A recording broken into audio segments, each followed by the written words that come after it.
अस्सलाम वालेकुम वालेकुम सलाम। सर की हाल चाल ने ठीक ठाक। अपना नाम दस्सिओ। एहसान लाई। एहसान साहब थोड़ा जिहा उच्ची बोलो हाँ। हाँ जी, किन्नी देर तो बच्चे पालदे पे हो? तकरीबन 2 साल हो गए ने। 2 साल हाँ जी, पहला ही फलाग है या अगे को कड भी छड़े ने? दूसरा जे। दूसरा है। हाँ जी, हुन किन्ने बच्चे ने? हूँ 7। 7 बच्चे केड़ी नस्ल दे? एक जे वलैती, अच्छा 3 साहीवाल ते 4 ਜਿਹੜੇ ਨੇ ਉਹ 3 ਜਿਹੜੇ ਨੇ ਉਹ ਸਾਹੀਵਾਲ ਦੇ ਨੇ। 3 साहीवाल दे 3 ने। ਸਾਹੀਵਾਲ सर चंगी नस्ल किन्नू आखदे हो? ਚੰਗੀ ਸਾਹੀਵਾਲ ਤੇ ਜਰਸੀ। साहीवाल ते जर्सी हाँ जी, कित्थों खरीदे? ਲਾਹੌਰੋਂ लोहरों। ਮੰਡੀਆਂ। हाँ जी, केड़ी उम्र च बच्चे खरीदे अजे? ਇਹ ਤਕਰੀਬਨ ਹੋ ਗਏ ਜੇ ਕੋਈ 7 ਤੋਂ 8 ਮਹੀਨੇ ਹੋ ਗਏ ਨੇ। 7-8 ਮਹੀਨੇ। हाँ जी, ਖਰੀਦਿਆ। ਠੀਕ ਹੋ ਗਿਆ। ਸਰ ਬੱਚਿਆਂ ਨੂੰ ਮੋਟਾ ਕਰਨ ਵਾਸਤੇ ਕਿਹੜੀ ਕਿਹੜੀ ਚੀਜ਼ ਦਿੰਦੇ ਪਏ ਹੁਣ? ਅਸੀਂ ਤੇ ਪੱਠੇ ਪਾਣ ਡੇ ਜੇ ਵੰਡਾ ਛੰਡਾ ਤੇ ਕੋਈ ਨਹੀਂ ਜੇ ਸ਼ੁਰੂ ਕੀਤਾ। ਅੱਛਾ ਹਾਂਜੀ, ਮੈਕਸਿਮਮ ਮੰਡਾ ਉਂਝ ਜਦੋਂ ਲੈ ਕੇ ਆਏ ਉਦੋਂ ਇਹਨਾਂ ਦਾ ਵਜ਼ਨ ਕਿੰਨਾ ਸੀ? ਉਦੋਂ ਤਕਰੀਬਨ 2 ਮਣ ਹੋਏਗਾ। ਤੇ ਹੁਣ ਕਿੰਨਾ ਹੈ? ਹੁਣ ਮਾਸ਼ਾਅੱਲਾ 4 5 ਮਣ ਦੇ ਹੈ ਨੇ। 8 ਮਹੀਨਿਆਂ ਚ 2 2.5 ਮਣ ਵਧਿਆ ਹਾਂਜੀ ਹਾਂਜੀ ਸਿਰਫ ਪੱਠਿਆਂ ਨਾਲ? ਹਾਂਜੀ, ਸਿਰਫ ਪੱਠਿਆਂ ਨਾਲ, ਕੋਈ ਵੰਡਾ ਨਹੀਂ, ਕੋਈ ਦੂਸਰਾ ਕੋਈ ਚੋਖਰ ਚਾਖਰ ਨਹੀਂ, ਸਿਰਫ ਪੱਠੇ। ਸਰ ਜਦੋਂ ਵੱਡੀ ਤੇ ਵੇਚੋਗੇ ਇਹਨਾਂ ਨੂੰ ਹਾਂਜੀ, ਉਹਨਾਂ ਦਾ ਕਿਹਨਾਂ ਦਾ ਵਜ਼ਨ ਕਿੰਨਾ ਕੁ ਹੋ ਜਾਣਾ? ਤਕਰੀਬਨ 6 ਤੋਂ 7 ਮਣ ਹੋ ਜਾਏਗਾ। 6 ਤੋਂ 7 ਮਣ ਹਾਂਜੀ। ਮਾਸ਼ਾਅੱਲਾ। ਹਾਂਜੀ। ਪੱਠਿਆਂ ਨਾਲ ਹੀ ਹੋਏਗਾ ਜਾਂ ਕੋਈ ਵੰਡਾ ਪਾਓਗੇ? ਨਹੀਂ, ਵੰਡਾ ਅਜੇ ਸ਼ੁਰੂ ਨਹੀਂ ਕੀਤਾ, ਉਹਨੂੰ ਸ਼ੁਰੂ ਕਰਨਾ ਹੈ ਹੁਣ। ਕਿਹੜਾ ਵੰਡਾ ਪਾਉਂਦੇ ਹੁੰਦੇ ਹੋ? ਕੀ ਨਾਂ ਹੈ ਵੰਡੇ ਦਾ? KV KV. ਕੇਵੀ ਕੇਬੀ ਵੰਡਾ ਹਾਂਜੀ। ਜਿਹੜਾ ਪਿਛਲਾ ਫਲਾਗ ਕੱਢਿਆ ਕਿੰਜ ਦਾ ਰਿਹਾ? ਉਹ ਠੀਕ ਰਿਹਾ। ਚੰਗਾ ਕੰਮ ਦੇ ਹਾਂਜੀ ਗਏ। ਹਾਂਜੀ, ਸਰ ਬੱਚੇ ਪਾਲਣਾ ਕੀ ਸਮਝਦੇ ਹੋ ਕੈਸਾ ਕੰਮ ਹੈ? ਬਸ ਬੜਾ ਹੈ ਜੀ, ਸਿਰਫ ਇਹ ਵੇ ਕੇ ਨਾ ਕਿ ਬੰਦਾ ਇਹਨਾਂ ਵਾਸਤੇ ਵਿਹਲਾ ਹੋਣਾ ਚਾਹੀਦਾ, ਹੋਰ ਕੋਈ ਕਾਰੋਬਾਰ ਨਹੀਂ, ਸਿਰਫ ਬੱਚਿਆਂ ਤੇ ਰਹੇ, ਸਵੇਰ ਵੀ ਦੁਪਹਿਰ ਵੀ ਸ਼ਾਮ ਵੀ। ਸਰ ਬੱਚਿਆਂ ਦੇ ਅਗਰ ਬੰਦਾ ਸਵੇਰ ਦੁਪਹਿਰ ਸ਼ਾਮ ਰੇ ਤੇ ਜਦੋਂ ਇਹ ਵਿਕਦੇ ਨੇ ਤੇ ਸਾਲ ਜੋਗਾ ਦੇ ਜਾਂਦੇ ਨੇ। ਹਾਂਜੀ, ਇਨਸ਼ਾਅੱਲਾ। ਸਰ ਇੱਕ ਬੱਚਾ ਕਿੰਨੇ ਕੁ ਦਾ ਖਰੀਦਿਆ ਸੀ ਤੁਸੀਂ ਜਦੋਂ ਖਰੀਦੇ ਨੇ? ਇਹ 48,000 ਦੀ ਪਹੁੰਚ ਸਾਨੂੰ ਪਈ ਇਹ ਇੱਕ ਬੱਚਾ। ਇੱਕ ਬੱਚੇ ਦੀ ਹਾਂਜੀ ਇਸ ਟਾਈਮ ਇਹਨਾਂ ਦੀ ਕੀਮਤ ਦੱਸ ਸਕਦੇ ਹੋ? ਹਾਂਜੀ, ਕਿੰਨੇ ਵੇਚਦੇ ਹੋ ਕਿ ਇੱਥੇ ਵਿਕ ਜਾਂਦੇ ਨਹੀਂ ਨੇ? ਇੱਥੇ ਵੀ ਵਿਕ ਜਾਂਦੇ ਨੇ, ਮੰਡੀ ਵੀ ਖਾਣੇ ਆ, ਕੁਛ ਇੱਥੇ ਨਿਕਲ ਜਾਂਦੇ ਨੇ, ਕੁਛ ਮੰਡੀ ਨਿਕਲ ਜਾਂਦੇ ਨੇ। ਸਰ ਬੱਚਿਆਂ ਦੇ ਬਾਰੇ ਚ ਕੋਈ ਗੁਰ ਦੀ ਗੱਲ ਦੱਸੋ। ਬੱਚਿਆਂ ਦੇ ਬਾਰੇ ਚ ਅਸੀਂ ਤਾਂ ਦੂਸਰਾ ਫਲਾਗ ਜੇ ਤੇ ਸਾਨੂੰ ਤੇ ਬੜਾ ਮਜ਼ਾ ਆ ਰਿਹਾ। ਤੇ ਗੁਣ ਦੀ ਗੱਲ ਇਹੋ ਹੀ ਹੈ ਕਿ ਕਮੇਟੀ ਹੈ, ਕਮੇਟੀ ਪਾ ਲਓ ਤੇ ਕਮੇਟੀ ਕੱਢ ਲਓ, ਫਾਇਦੇ ਵਾਲਾ ਕੰਮ। ਫਾਇਦੇ ਵਾਲਾ ਕੰਮ। ਹਾਂਜੀ ਅੱਛਾ ਡੇਰਾ ਮਾਸ਼ਾਅੱਲਾ ਵਾਵਾ ਵੱਡਾ ਤੇ ਸੋਹਣਾ ਬਣਾਇਆ ਦਾ ਹਾਂਜੀ। ਤੇ ਮਾਲ ਵਿੱਚ ਥੋੜਾ। ਬਸ ਜੀ ਆ ਹੁਣ ਇਨਸ਼ਾਅੱਲਾ ਕੋਈ ਇਸ ਤੋਂ ਬਾਅਦ ਕੋਈ ਤਰੀਕ ਬੱਚੇ ਪਾਣੇ ਨੇ ਦੁਬਾਰਾ ਫੇਰ ਠੀਕ ਹੈ ਫਲਾਗ ਕੱਢ ਕੇ। ਇਹ ਫਲਾਗ ਕੱਢ ਕੇ ਹਾਂਜੀ ਸਮਝ ਆ ਗਈ ਹੈ ਬੱਚਿਆਂ ਦੀ? ਹਾਂ ਜੀ, ਇਨਸ਼ਾਅੱਲਾ। ਸਰ ਬੱਚਿਆਂ ਨੂੰ ਮੋਟੀਆਂ ਬਿਮਾਰੀਆਂ ਦੱਸੋ।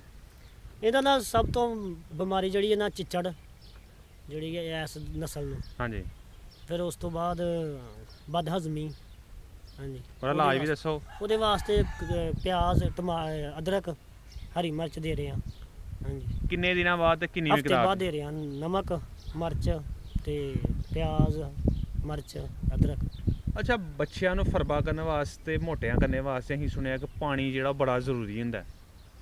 ਨਹੀਂ, ਪਾਣੀ ਉਹ ਬੰਦਾ ਇਸਤੇਮਾਲ ਕਰਦਾ ਜਿਹੜਾ ਕੋਈ ਵੰਡਾ ਪਾਉਂਦਾ, ਵੰਡਾ ਜ਼ਿਆਦਾ ਕਰਦਾ ਜਾਂ ਕੋਈ ਸਵੇਰ ਵੀ ਵੰਡਾ ਪਾਉਂਦਾ, ਸ਼ਾਮ ਨੂੰ ਵੀ ਪਾਉਂਦਾ, ਉਹਦੇ ਵਾਸਤੇ ਪਾਣੀ ਜ਼ਿਆਦਾ ਹੈ ਸਾਡੇ। ਹਾਂਜੀ ਠੀਕ ਹੋ ਗਿਆ। ਹਾਂਜੀ। ਸਰ ਤੁਸੀਂ ਚਿਚੜਾਂ ਨਾਲ ਚਿਚੜਾਂ ਦੀ ਕੀ ਕਰਦੇ ਹੁੰਦੇ ਹੋ? ਚਿਚੜਾਂ ਵਾਸਤੇ ਹਿੰਗ ਜਿਹੜਾ ਨਾ ਉਹ ਸਟਾਕੀ ਇੱਕ ਲੈ ਲੈਂਦੇ ਆ, ਉਹ ਨਿੱਕੀ ਨਿੱਕੀ ਢੇਲੀ ਜਿਹੜੀ ਉਹਨਾਂ ਦੇ ਗਲ 'ਚ ਬੰਨ੍ਹ ਛੱਡਦੇ ਆ, ਉਹਦੇ ਨਾਲ ਚਿਚੜ ਦੂਰ ਹੋ ਜਾਂਦੇ ਨੇ। ਦੂਸਰਾ ਸਾਡੇ ਇਲਾਕੇ ਦੇ ਵਿੱਚ ਭੰਗ ਹੁੰਦੀ ਹੈ, ਉਹਦੀ ਐਡੀ ਕੁ ਗੁੱਥੀ ਬਣਾ ਕੇ ਉਹ ਗਲ 'ਚ ਪਾ ਛੱਡਦੇ ਆ, ਉਹਦੇ ਨਾਲ ਖਤਮ ਹੋ ਜਾਂਦੇ ਨੇ।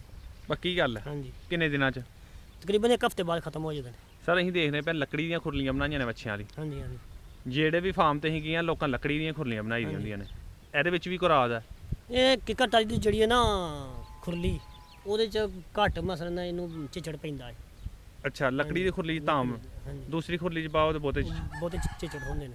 ਇਹ ਰਾਜ ਦੀ ਗੱਲ ਇਹ ਵਿੱਚ। ਹਾਂਜੀ, ਅੱਛਾ ਇੱਕ ਖੁਰਲੀ ਦਾ ਦੱਸ ਸਕਦੇ ਹੋ ਕਿ ਇੱਕ ਖੁਰਲੀ ਤੇ ਕਿੰਨੇ ਕੁ ਬੱਚੇ ਬੰਨੇ ਜਾ ਸਕਦੇ ਨੇ? ਇੱਕ ਖੁਰਲੀ 'ਚ 6 ਤੋਂ 7 ਬੱਚੇ ਬੰਨ ਲਈਦੇ ਨੇ। ਆਸਾਨੀ ਨਾਲ? ਹਾਂਜੀ, ਤੰਗ ਤੇ ਨਹੀਂ ਕਰਦੇ ਇੱਕ ਦੂਜੇ ਨੂੰ?